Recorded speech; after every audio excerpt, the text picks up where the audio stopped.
Hello everyone and welcome to the round glass review for the Komura 100mm f1.8. This lens was made by Sankyo Kohki Komura and it was produced at some point in the 1960s. As we've talked about with previous Komura lenses in this video series, there's so little information out there that we know it's from the 60s, but I couldn't tell you whether it was 62 or 68 or how long it was produced for even. Typical lens uses are going to include portraits, strictly. In any format, this is really a portrait lens. Now that said, because I don't take many portraits for this channel, most of the samples will not be portrait images. Most of this lens's sample shots will be details and tight landscapes. But when it comes to evaluating this for portraits, take a look at some of the dog photos and also the way that the background blurry areas look with other subjects. For your bottom line up front, this lens holds up well on all the formats I tried. If you shoot portraits, literally regardless of digital format, this lens will perform very well for you.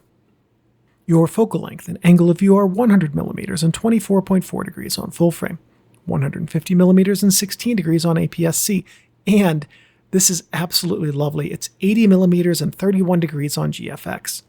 The aperture range is 1.8 through 16, element and group counter 5 and 4, design type, Ernostar, filter size 62mm. The closest focus is 1.4 meters, which, in the US, is 1/3 of the distance that an average Major League Baseball fastball pitch travels in 1 second.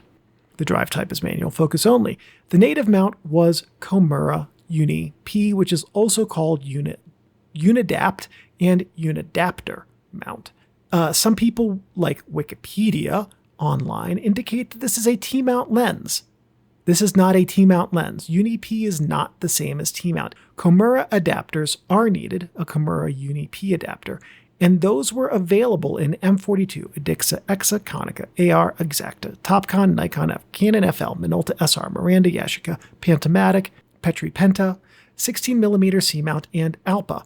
So basically, any 35mm film camera from the 1960s, you can find a mount adapter for this. The dimensions are 66mm by 81mm with the Uni-P M42 mount adapter screwed onto the back, and the weight is 397 grams. For full-frame users, a tilt-shift adapter for this lens could be a compelling tool for image stitching, blur effects, and perspective control.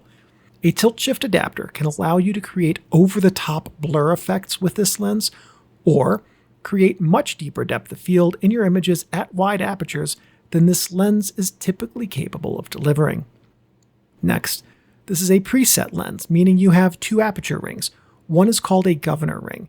It limits how far you can stop down the lens. So if you set that to f5.6, your lens cannot stop down beyond f5.6. The other ring actually controls the aperture. So the way to use this is that you set the governor ring to your desired aperture. You focus the lens with the lens wide open. Then you close the aperture, and then you take your photo.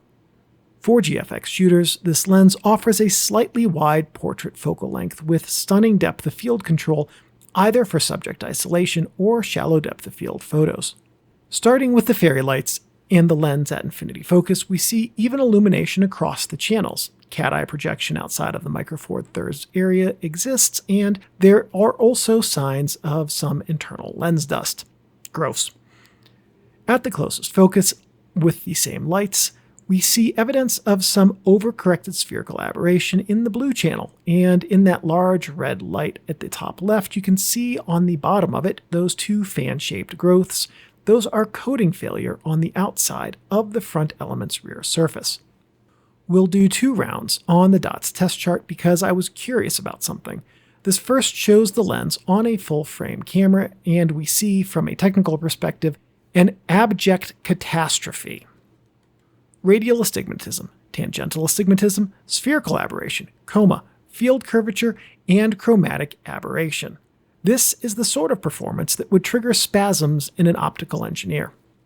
At 100% in the center here, we can see that both the sensor and monitor planes were slightly off, and also that the depth of field is so thin that this lens is revealing some very slight unevenness in the surface of my monitor. Now, we're going to quickly go around the corners, and we can see in detail the absolute litany of aberrations that I just listed a moment ago. So to satiate my curiosity, now we're going to go to a full GFX image. Oh boy. This lens's technical performance outside of the full frame area, as expected, does not improve. I took this test photo as well as the full frame test photo because I wanted to see if the uneven blurring on the left and right were because of the camera monitor misalignment. I did have to reposition the GFX camera versus the full frame camera pretty significantly because the placement of the sensors within the camera bodies are much different. Now, the variations from full frame to GFX are pretty consistent, so I guess maybe the issue with those wasn't necessarily the camera and monitor plane alignment. At 100%, the GFX image crop shows off field curvature very well. The second row of radial astigmatism test lines is very sharply rendered, but the image center is very soft. So take a look also at how clearly those dots have turned into flies. That's oblique spherical aberration coffee badging in for this test shot because why not? Let's just have every possible flaw that a lens can introduce into an image. Now, going around the GFX corners, we see nothing here that would indicate that this lens is capable of anything except portrait work, frankly. This test performance really does back up that the Komura 100mm f1.8 is a portrait lens because the performance we see here indicates that blurry areas that this lens delivers in real-world use will blend together very well, and also that those blurry areas could be incredibly captivating. Breathing is significant and still shifts over a 0.7 meter throw from the closest focus point. In motion, the breathing is gradual and could potentially be masked with a slow enough focus shift. The aperture is stepless and preset, which can be very nice for aperture changes in motion. The front element is non-rotating but does move in and out 8mm, which is 8% of the lens's focal length. The focus throw is 230 degrees with a stationary, wide, and milled metal focusing ring. Focus damping is delightful with a just lovely amount of focus resistance, though that's going to depend on your lens's use and history. Sharpness is suitable for a mid-60s portrait lens, and today it will hold up for portrait use.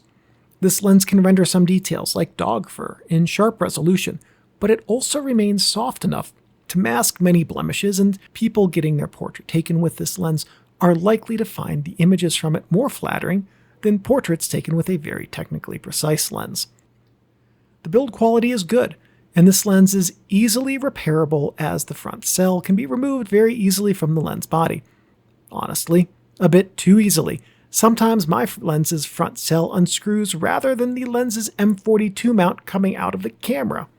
Now, contrast is easily adjustable in post, and this is a lens that makes editing RAW files fun. Aperture stars appear at f4, are unexciting at f5.6, and then start to get really good at f8 and smaller.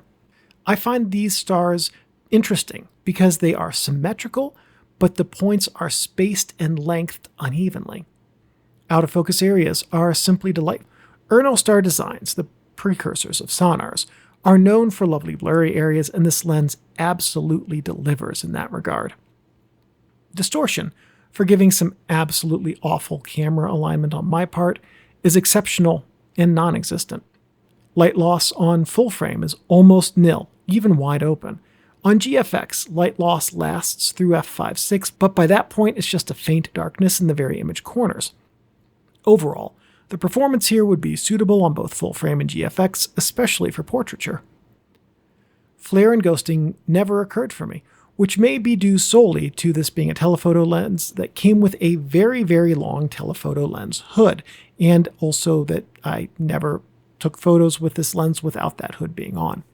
Balance with cameras is very front heavy, but large cameras are more at home with this lens on it than are light cameras. Now, if this review was helpful or enjoyable or informative, here's another one you might also like as well.